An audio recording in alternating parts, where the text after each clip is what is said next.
We'll go ahead and call this meeting of the Monroe County Redevelopment Commission to order. It's October 21st, 4:39 p.m. And we'll do our roll call. Commissioner Pfefferman here. Commissioner Shelton. Here. Commissioner Abbott is not here. Commissioner Martin. Present. And Commissioner Kiesling. We'll see if she joins us. Is ex officio Kerr here with us? No, but Brad Tucker is filling in for him while he recovers from his surgery. Oh, great. Okay, welcome. All right, and first up on our agenda this evening is an internal control training, or at least an update on this. I'll go ahead. Good afternoon, everyone. I am Alyssa Horace, the internal auditor within the Auditor's Department.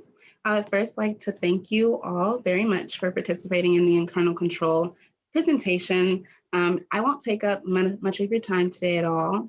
Before diving in, I would first like to acknowledge after the presentation today, all of you present is required to complete the internal control training certification form. This form just specifies that to the county and to the State Board of Accounts that we're given this training annually, and it's designed to help the county meet its objectives and protect our assets. There's also a new automated internal control training that I orchestrated myself. It takes you through a PowerPoint presentation, and my voice is on there as well, and it goes a little bit more in depth than I will today.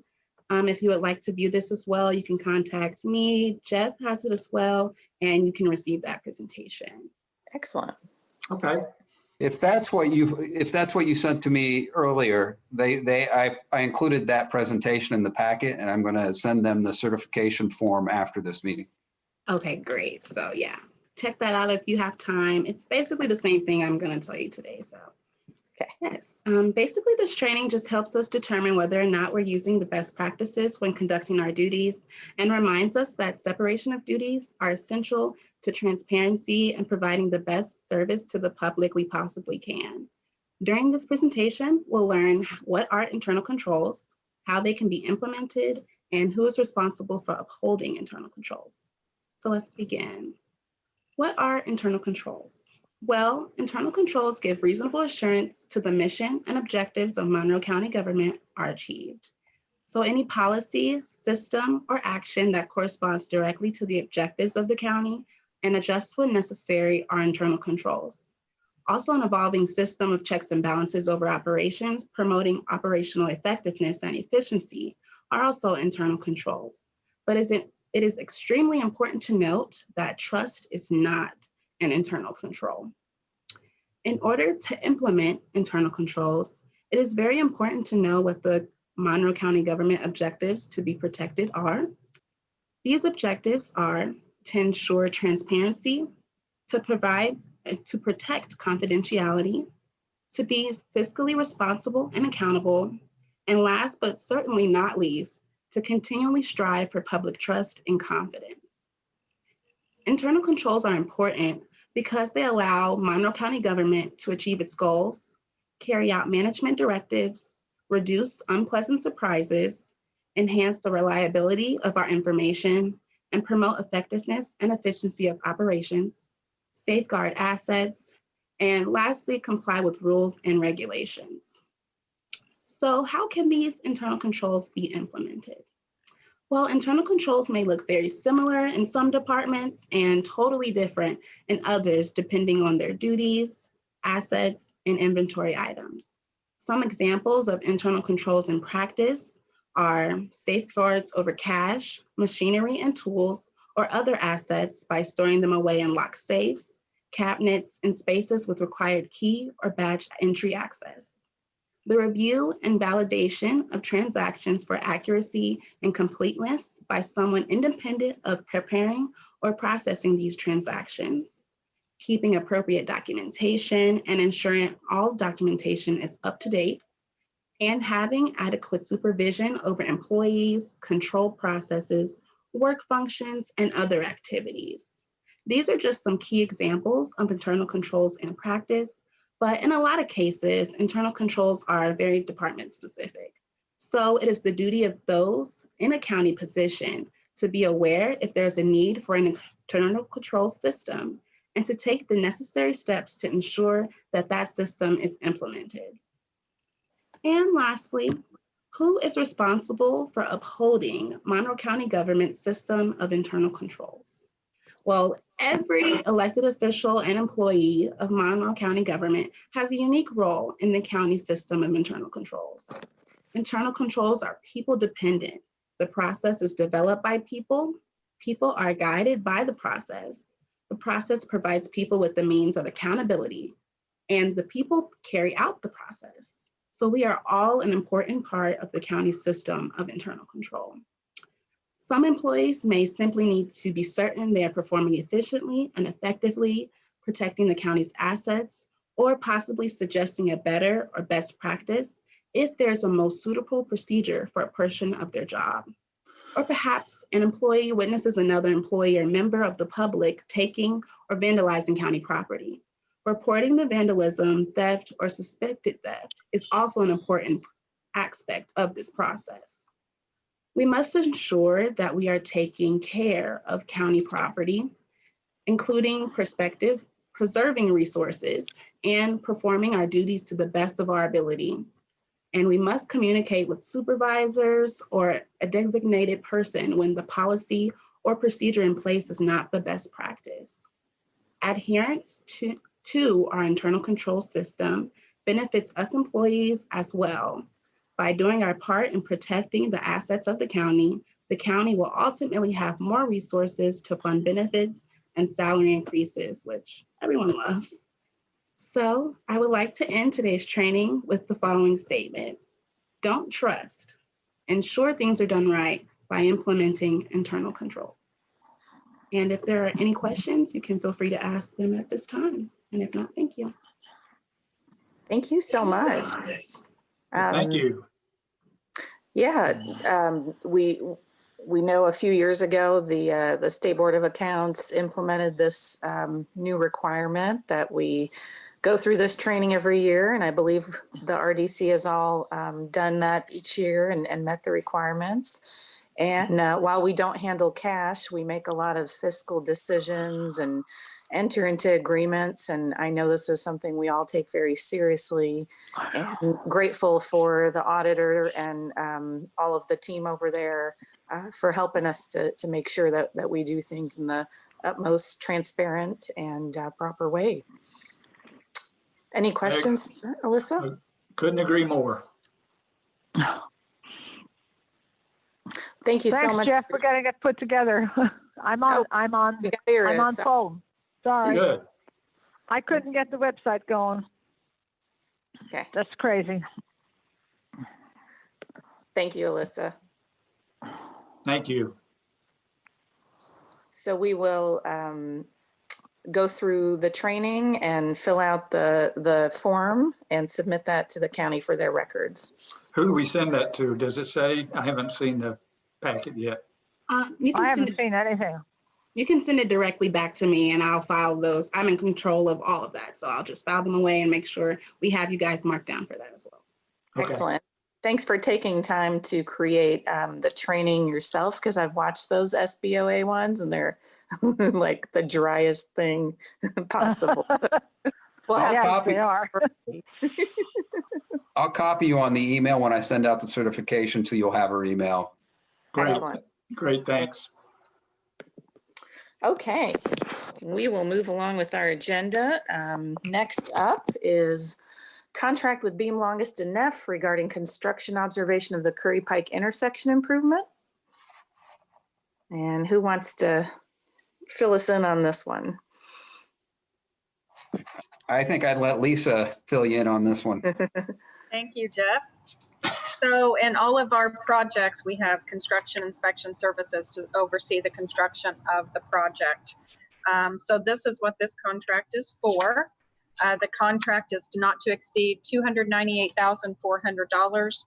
That is actually right in line with about 10 to 12% of what the anticipated construction cost is to be for this project.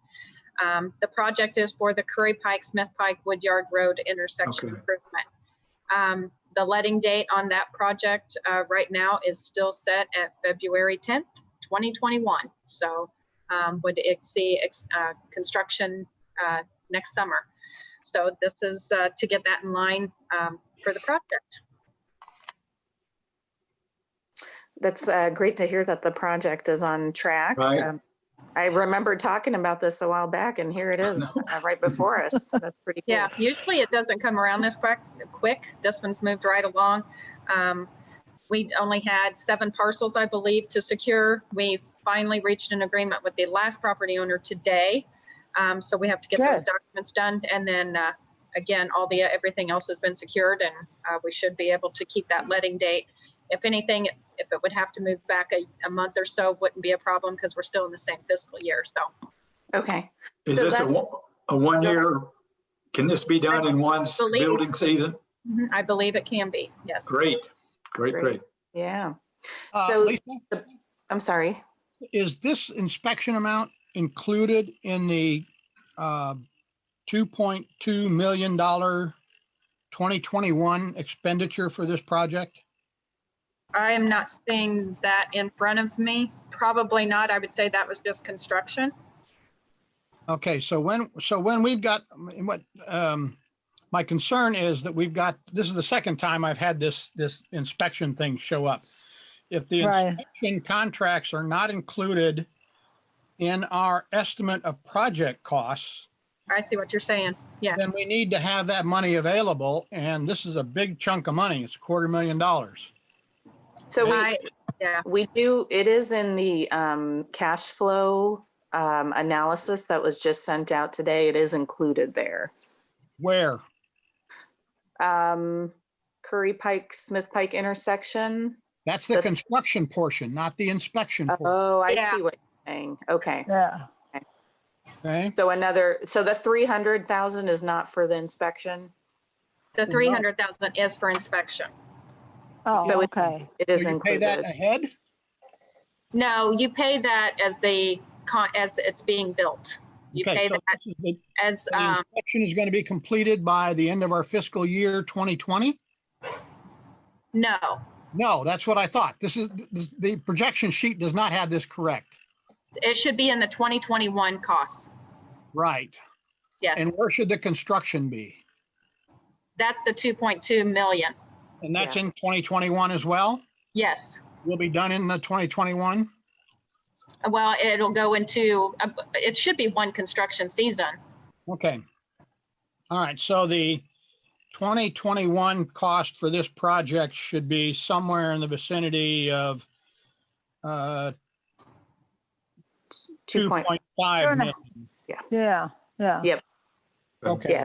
So it's just shifting over the 300,000. And I believe the reason why we took that down to the 2.2 is because we also have MPO money in this project. Right. It's not included into that cash flow, which is, I believe, about $500,000. Okay, so we take the 300,000, which is in here for 2020, and add it to the 2021 to give us a net of 2.5 million. Mm-hmm. You Okay. could, or you could doesn't apply change that towards the MPO funds. I guess Yeah, it's, Yeah, it doesn't change our bottom line on the ending balance though, which is what I was concerned about. Okay. Yeah. So the amount for this contract was just under the 300,000 estimated here. yes, not to exceed. And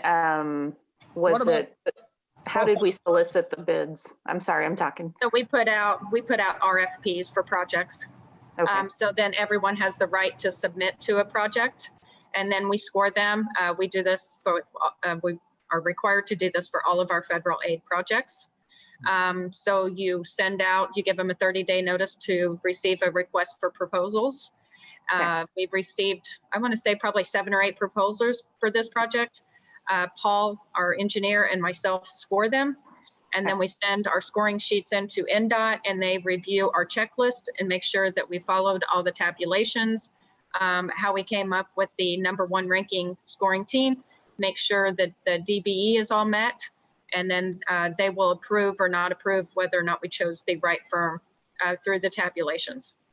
Okay, thank you. Any other questions for Lisa on this I wanted item? to verify about these, the Hart Strait connector and the Profile Parkway, that the numbers that are in the 2020 do in fact include everything that we're obligated to.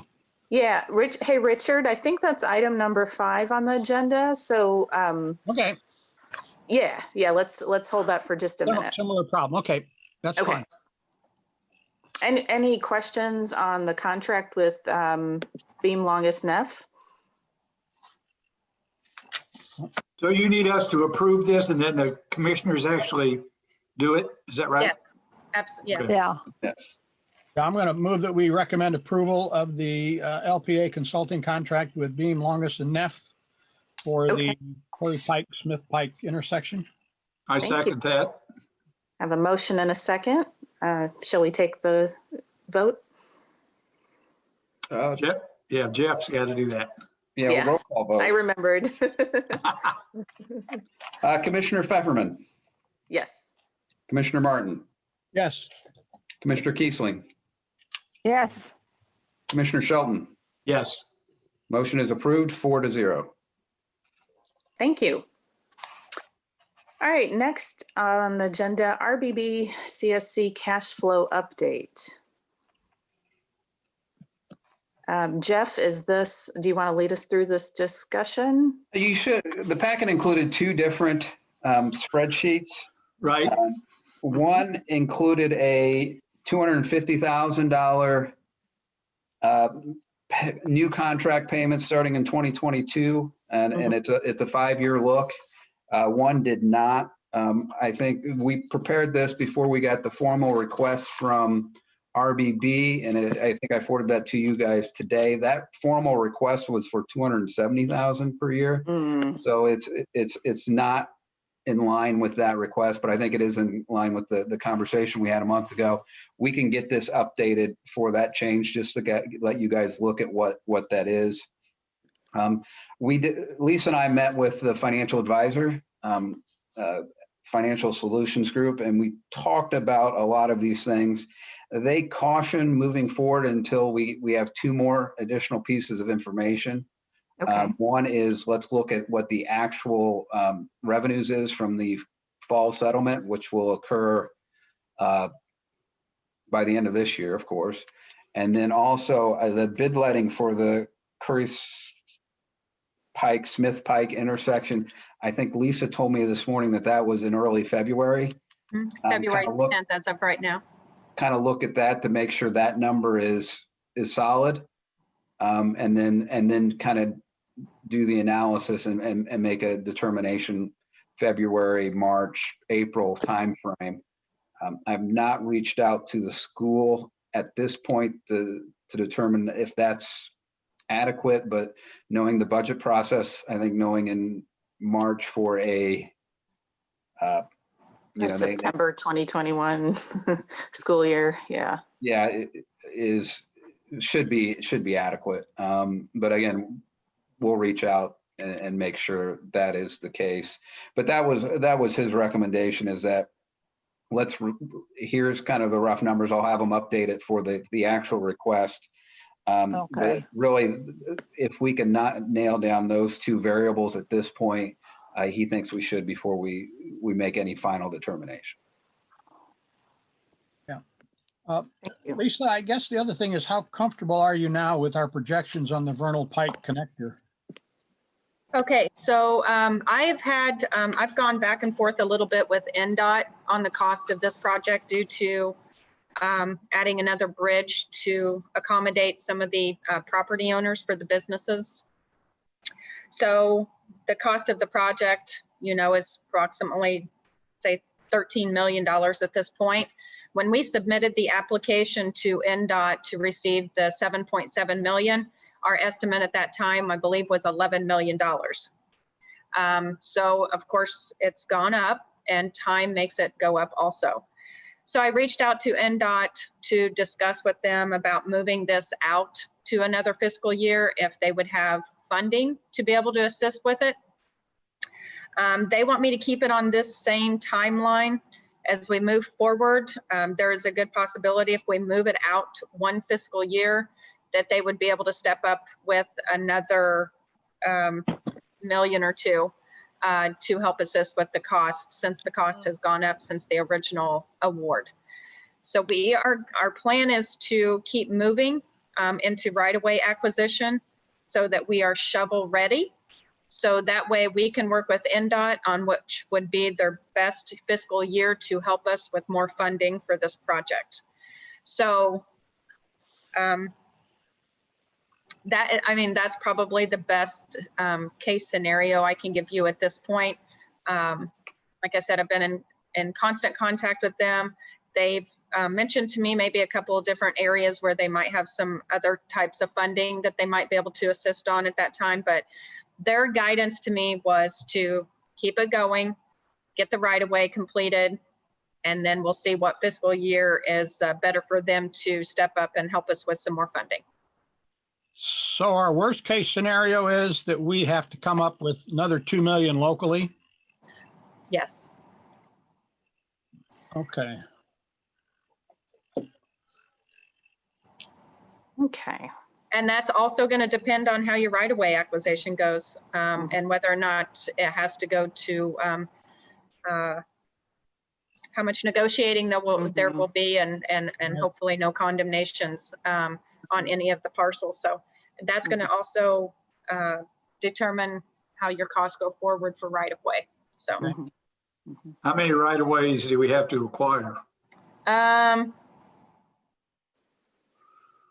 I can get that for you in like 2 seconds if you, I can run right there to my office and grab that. No, I was just I wondering. believe it's six, it's very minimal, six It's or not seven. much. Okay, good. Yeah, it's not very many, but I want to say 6 or 7. Okay. Yeah. That's what we looked at before, I think. So right now we have in the cash flow projection, we got 400,000 in the 2020 year, which I assume we're working on now. Mm-hmm. We've got $1 million in 21. We got 600,000 in 22. Mm-hmm. We got 2.2 in 2023. Mm-hmm. And so somewhere in there, we got to build another bridge. That's going to be probably later in the project. So that's in the 2023. Yeah, you're looking at about the same construction time for both those bridges, no matter what. Okay. It's going to be treated as one project. So basically, we were looking at 2021 as being that $1 million for right-of-way services. Right. Then you get into utility relocations. We've got railroad coordination in there. Right. So that's why we're thinking of moving it to that 2023 construction to where we can get more assistance from NDOT. So right now you're looking to start construction in 2022. That was what the original award was for, was Right. fiscal year 2022. Okay, so we want more money for 2022 or we want another chunk in 2023. Mm-hmm. Yes. Okay, but in any case, right now we're 2 million short. Yeah. Yeah. Can we do the project without the extra bridge? If you go back and take out that other bridge, you're going to be, one, you're going to have a big increase in redesigning that project. Yeah. And two, it's going to affect your right-of-way negotiations. So I think you would be going backwards. And one of those bridges, I believe, is technically a pedestrian type bridge to get from one parcel to another for the same business owner. So it's not technically a bridge like the other portion. Right. But I think you would be going backwards and not using your money wisely if we had to go back and start redesigning and renegotiating the design, just the design portion, because we spent a lot of time on the design of that with those property owners. So I think we would really be going backwards and spending, we would not be spending the money wisely of going backwards on that. Okay, so what I would like Jeff to do is to do this forecast again without us getting that $2 million from the state. So that's our worst case scenario. So we would add $2 million to the Vernal Pike Connector Road. And I can tell now everything's negative at that point. Yeah. So we really have to figure out how to do this. Or we're going to be forced into a situation where we're going to have to sell some bonds to end up dealing with it somehow. Were we not always going with a bond on this project? Didn't we didn't we originally anticipate doing the Profile Parkway with this one? And then we decided with the timeline difference of the dates of the construction that there would be a bond later on for the Vernal Pike connector. We don't have bonding capability probably until 2024 after the 2013 bonds are done. Okay, Or that's, we that's good. may be able to pay off the 2013 bonds. We can pay them off as early as 2021.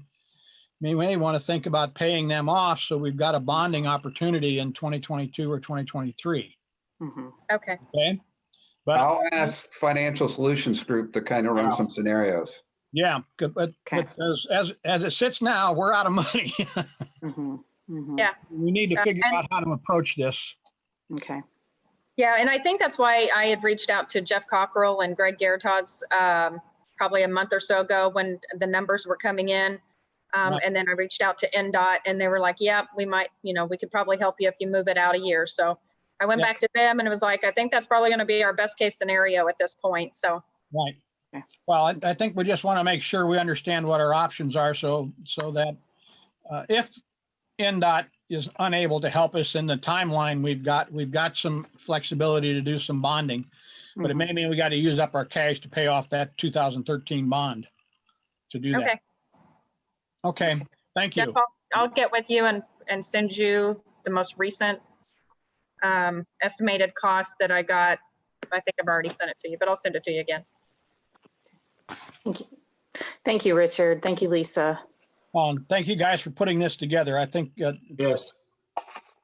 it's important for us to know where we're going here. Yeah. So sounds like a continued discussion, and we'll see if we can look at some updated things next month and continue the conversation. Anything else on that one? Okay, if not, next up is State Road 46 corridor TIF, residential TIF update.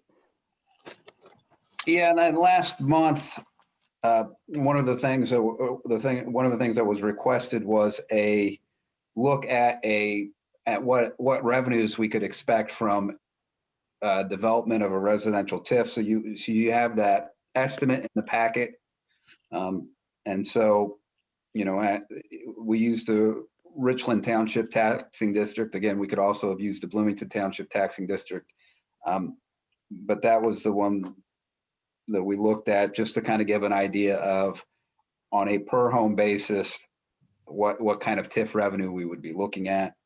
And per home, it looks to be between $2,200 and $2,500. Right. Based upon a $250,000 or a $275,000 home. And so owner occupied, right? Correct. Right.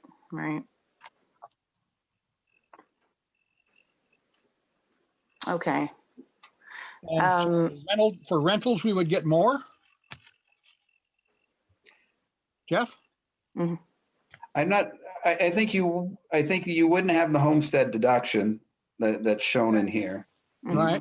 And you probably would not have the mortgage deduction that's shown in here. So that, I think for rentals, you would get some more. In addition, we don't show a circuit breaker here, but the circuit breaker is different for a rental as opposed to a homeowner. Okay. Right. So I think that goes up to 2% cap as opposed to 2%. Right. Right. Okay. So we've got, and in North Park, we had about 25 acres that we could do this residential TIF. That's the limit. I think if we did not create a new TIF, yes, 25 acres would be the limit. Okay, so we can do 25 acres, so get 20 to 40 homes in it. Probably, yeah. At least, yeah.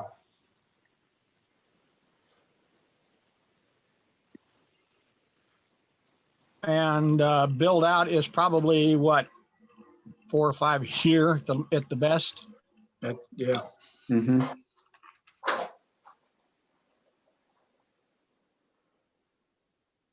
Did Steve Kreider ever get back to us about difficulties with putting in a sewer. Hmm. He was going to do some looking at their geotech records. I don't recall getting anything from Steve, but Okay. that does sound familiar. So let me check real fast.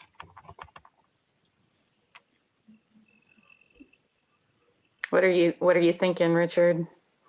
Well, I think if we're going to do an initiative, we're going to have to put in some roadway and put in some sewer to make this work.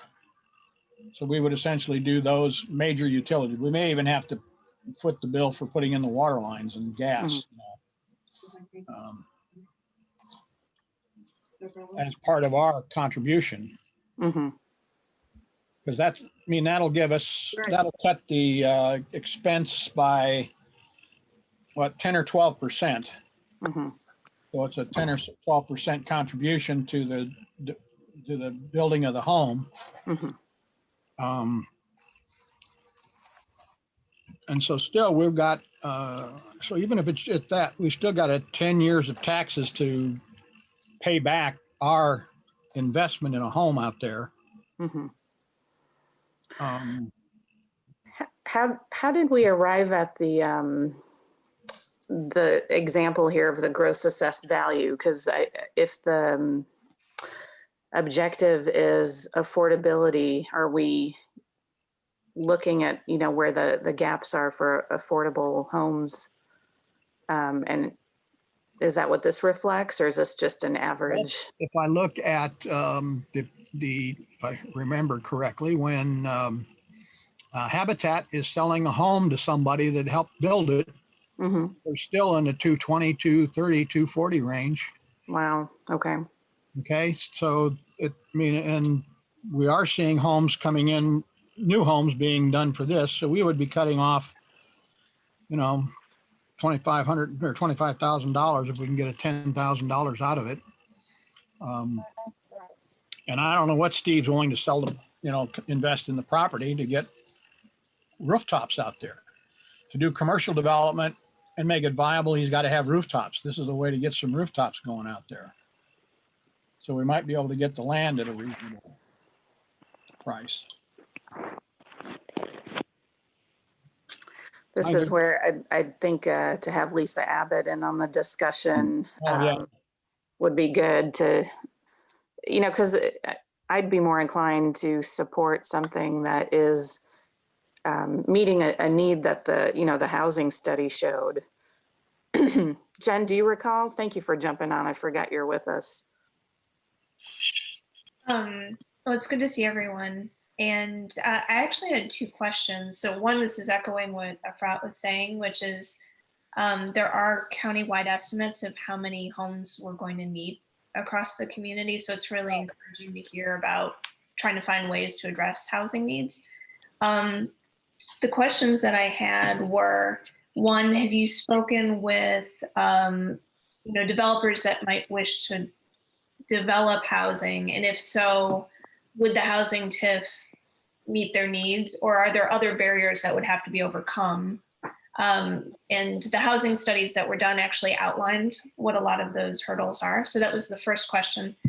The second question is, knowing that there's limited land set aside for employment in the county, and there's the urbanizing fringe that's been discussed in the CDO, if land is taken away from employment, is that an issue because, we lose long-term employment land? So how are those two things balanced? Those are my two questions. I can answer them both, I think, if you want me to. Take it away. The first is that this parcel of property that we're looking at is already designated for residential, and it's part of the residential in North Park, which is primarily commercial. But for commercial to be successful, you have to have some residential available so that people are willing to go there. And there is a large commercial employment designation on the south side of 46, and then on the north side of 46 at the intersection with Curry Pike, there's another large employment area designated there. This area which is the northwest corner of North Park development area, has been residential since its first PUD, so it's essentially ready to go. We don't need to go back and get zoning permission to do anything with it. So that helps lower the cost. That's the sunk cost already. Now, to your first question, can you repeat the first question again so I make sure I get it right?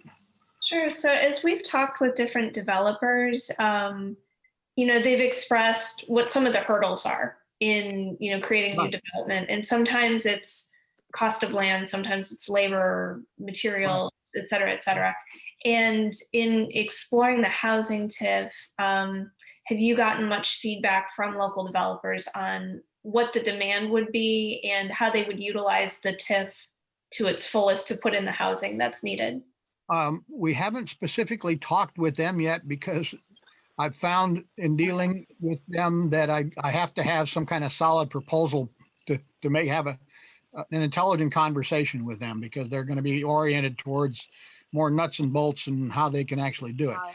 We are looking for those elements of infrastructure that we could finance with a TIF bond. So we have limits on what we can provide in the way of infrastructure. That's why we were looking at sewer and roadways and possibly some other utilities as a way to provide a contribution.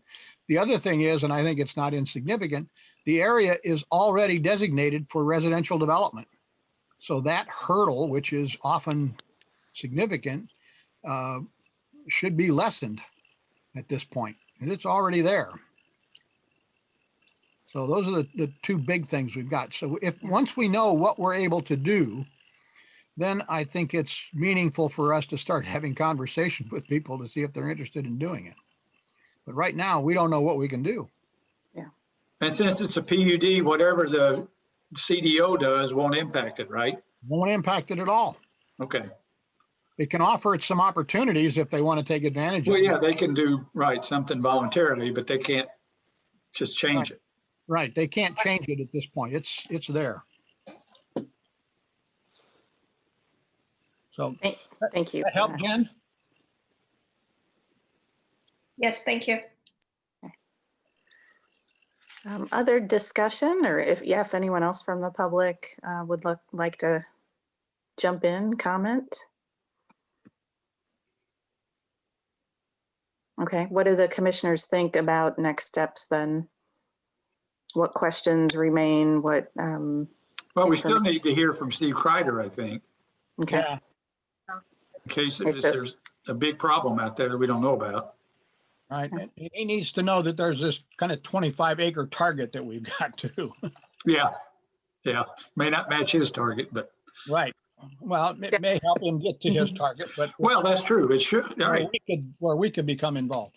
I mean, putting in the sewer to service that 25 acres would be a big thing if it's put in such that it could handle other people. Absolutely. Yeah, I agree. So Well, and maybe even though it is a PUD, should we talk to planning at all? I mean, we talked to them a little bit, or even to the commissioners. Jeff, are those conversations you could have or have been having? I think I certainly can have them, and I know we've had, I guess there have been some very preliminary conversations with the commissioners. And so I will make sure that those get a little more, kind of waiting for more information to get them more up to speed.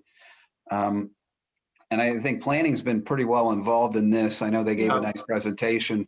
Right. I think it was last month. So they've been involved, so we can make sure that we continue to make that happen. I'll reach out to Steve to see where he's at with that, and hopefully have something, if not set in stone, but at least some kind of a reasonable estimate. Yeah, I think that's the big expense. We'll be getting sewer there so we can get the density. Do we need to talk to Greg and tell him what we see in terms of income and see what kind of a bond we could get so we know how high is up? Or is that? Well, I guess part of me thinks that we can, certainly, but the other part of me thinks that maybe we should have discussions with Steve first, Yeah. given how Yeah. that the makes last bonding way. And I mean, Greg will have to be pulled in at some point in time, but I think a conversation with Steve first would make Yeah. it easier for Greg to give accurate Okay. picture of what's going on. That makes sense. Okay. I mean, we've got an estimate now of annual revenue, and it's not going to be Not very much. Well, given the cost of infrastructure. it wouldn't be enough. I get those numbers to me, and I haven't ran it. It wouldn't be enough to justify the costs necessarily of going out to market for bonding. Yeah. Yeah. I don't think so. Yeah. We need to keep it in mind because at some point we may want to, especially if the I think Iris is trying to say something, but we can't hear her. Iris, I'm having trouble hearing you. So am I. Oh, well, I'm sorry. I don't know where my mic is on my computer. I think we need to keep that up for the Congress.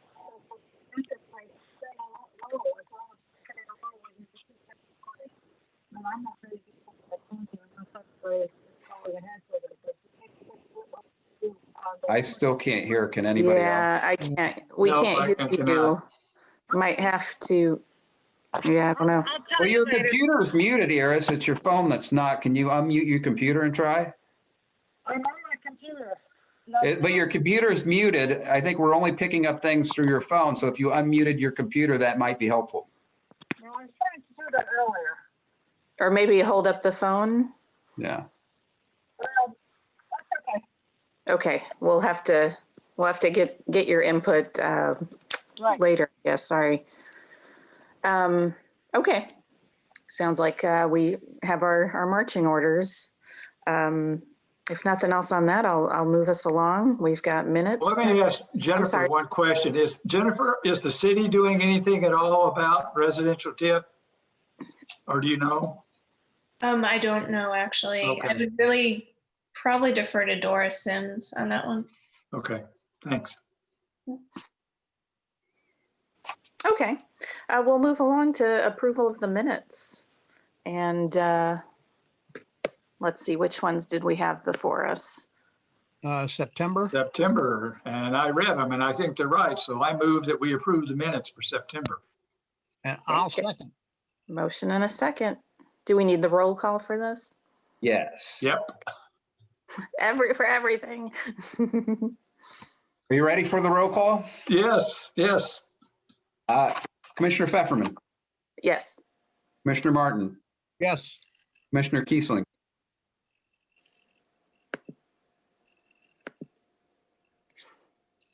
Commissioner Shelton. Yes. Given the technical difficulties, I'm going to say it's 3 in favor and 1 abstention due to technology. Okay, or lack thereof. Yeah. So All motion passes. Thank you. Next up, we have the claims.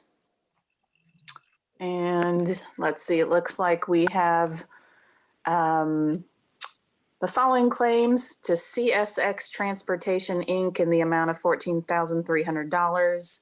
DLZ Profile Parkway Vernal Pike, $53,141.71.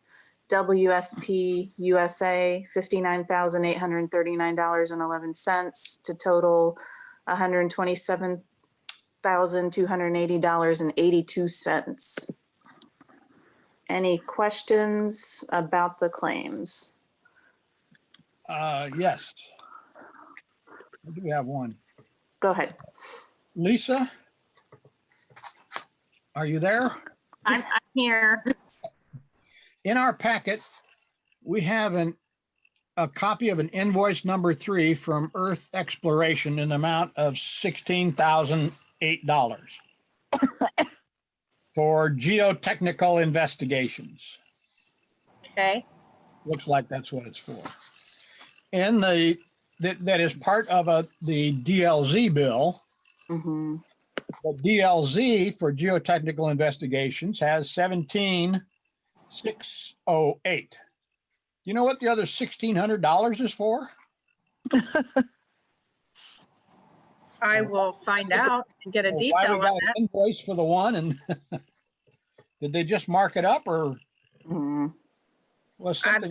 It could be for I wouldn't be surprised if it's for subcontracting, engineering services for a coordination for that subcontractor. Yeah, but we've got, I thought we had other categories that they would put that in, so it was separated out. It's just a curiosity. I'm gonna go ahead and say we ought to approve the claim, but it just, I couldn't figure out why we had the invoice, which didn't match up with anything in the sheet. And then I looked in the sheet and there's a $1,600 difference. I will definitely raise that question. Yeah. Okay, appreciate you looking into that. Thank you. Do we have a motion? I move that we approve the claims in total amount of $127,280.82. I will second. Have a And motion. if you and a can hear second. me, I'll second. Oh, we can hear you. I finally got in. I All was right. in earlier.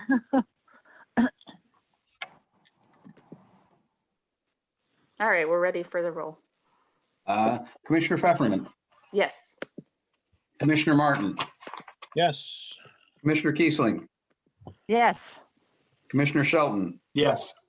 Motion is approved 4-0. Thank you. Before we go on to staff comment, is there any member of the public that wishes to address the commission on any items? Okay, Jeff McKim. May I? please. Oh, thank you. Thank you, Hi, commissioners. Hi, Eris. May I project something may I share a screen for a moment? This is in relation to Mr. Martin's comments on or questions about whether or not all the costs for a project have been taken into account when Right. doing estimates. And so I'm looking at the annual report for the West Side TIF that lists the projects, and just kind of trying to reconcile the numbers that I see here compared to what's in your cash flow projections. Mhm. And I'm curious, first of all, if anybody knows if the numbers that are in the annual report were inclusive of MPO funding or other funding that didn't come from the TIF, or if this is solely the local contribution. And if so, was this $561,988 meant to include the inspection contract, or was that really part of the 2.45 million shown for 2021? Or simply did the construction costs go down? Was that just a high estimate in the construction costs going down? So I'm just trying to reconcile those numbers. It certainly looks like the costs, just from the magnitude, that the costs were probably all inclusive, or the projections were all inclusive of the inspection costs. But it's difficult to reconcile. So I didn't know if anybody had any thoughts on that. And then also, I'll be interested in what Mr. Garataz has to say about the possibility of additional bonding if the additional state funding doesn't come through. Because my recollection from all those discussions is that the commission had always discussed the potential of having a second bond to complete that vernal connector. So that the fact that we might be able to do it without a second bond actually comes as kind of a surprise, a pleasant surprise to me. So thank you very much. No, thank you. I don't know if anyone can speak to that now, or if it's something we need to look into with the annual report figures. I think that when I was going back and looking at these two, and I looked at the annual report for that TIF district, you Yeah. have to remember that its years are fiscal years, not calendar years, which made it a little bit difficult for me to reconcile originally. Right. And it is a payback of the bond amounts. It has nothing to do with our actual expenditures in addition to the bond amounts. So I think Jeff's concern about making sure that that what we actually spend and what we have to have had as income and what our obligations are all aligned, so we know what's going on. I mean, that's the trick here, is to make sure we're accounting for everything. And I get concerned that we may not be accounting for everything properly and making decisions based upon estimates of cash that we aren't going to actually have. Good point, Richard. Yeah. Yeah, something we want to look at very carefully. So Yeah, well, thank you for considering that. Yeah. Thank you, No, thanks for bringing Jeff. it to our attention. So, And Jeff, maybe you know- to help, oh, go ahead, Lisa. Oh, no, what I was going to say is, so the numbers that I generate way back in the spring, basically a lot of those are rough estimates until you get into more design, more things that you have to take into consideration. And then we do quarterly reports.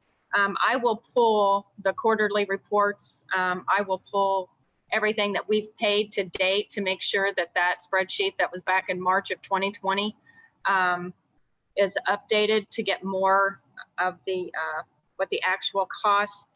I just sent the numbers for Vernal Pike, and I'm sitting here looking at the quarterly report for the Curry Pike. And if you just look at construction and construction inspection, basically,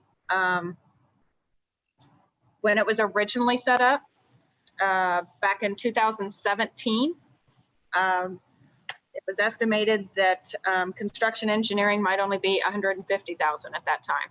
Yeah. So and this is some of the things that you get into, and then it completely changes.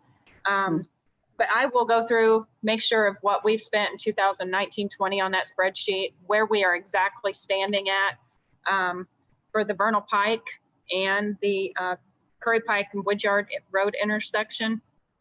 They should be very, very current, very up to date. So I'll get that to you, Jeff. And that's probably my fault. I haven't gone back to the March one either and looked at those numbers and compared as we've gotten closer to getting to construction and everything. But I think the numbers that I talked with Jeff and Greg on Friday and Charlie are pretty accurate to where we're at outside of MPO funding. Okay. And I would suggest that when we discussed it with Greg and Charlie, we wanted them to include that funding at the MPO and recognize it at that point in time. So I would be extremely surprised if the annual report reflected MPO funding. Yeah. So I think that's one of the differences. Okay. Yeah. Okay. Okay. Thank you. We'll look into that and clarify all that. Thank you. Anything else from the public? Okay. If not, we'll move on to staff comment. If there's anything from either of you. I have two. The first is I received a kind of request from the fire department that serves the west side TIF there. I think going to try to redo their driveway. And they had a request for $30,000 to help support that. Working with Lisa to kind of work through that to see where we're at and everything. And honestly, I want to get the cash flow spreadsheet done before we really go real far into that, because I think that's all tied together. Okay. But I wanted to make sure you guys were aware that they did make that request, and that we're looking at it, and we'll report back to you guys in a future meeting. Okay. The second is our November meeting. I just want to make sure everybody's still comfortable with having it. It's not the day before Thanksgiving, but it's the week before that. Apparently every meeting that is on the day before Thanksgiving is trying to move to our date. Oh. And so we I guess the long and the short of it is, I think we've talked about enough tonight to justify having that meeting, so I don't want to move it, but we will be time constrained. I think we'll have to end by 6 p.m., which is an hour and a half for that meeting. Just Okay. kind of make you guys aware that, you know, TSD is doing all they can, but that there are only so many. And Yeah. so there'll be some time constraints to that meeting. Okay. So what's the Okay. date? What's the date for that meeting? I think it's the 18th, but let me 18th. double 18th. That's okay. That's what I want to make sure about. I'm okay with it. Are others? I'm fine. Yeah. Okay. I'm not going anywhere. You're not going anywhere. Yeah. I don't Yeah, think. same here. Yeah, me either. Okay. Thank you. Commissioner comments. Lisa, tell us, how's Profile Parkway? Is it almost done? We've had all this dry weather. They are still on progress to be done this year. Today, they were laying the base down at Gates Drive and actually installing curbing. Is all the asphalt down, or is that? what No, you mean by- they were putting base down. So we've got the rest of October and all the month of November before the plant shuts down. Usually the plant closes about the first or second week of December. Yeah. Okay. Well, I want to make a comment. I want to thank TSD for being here and taking care of us, so we don't Yeah, have such an absolutely. adventurous meeting.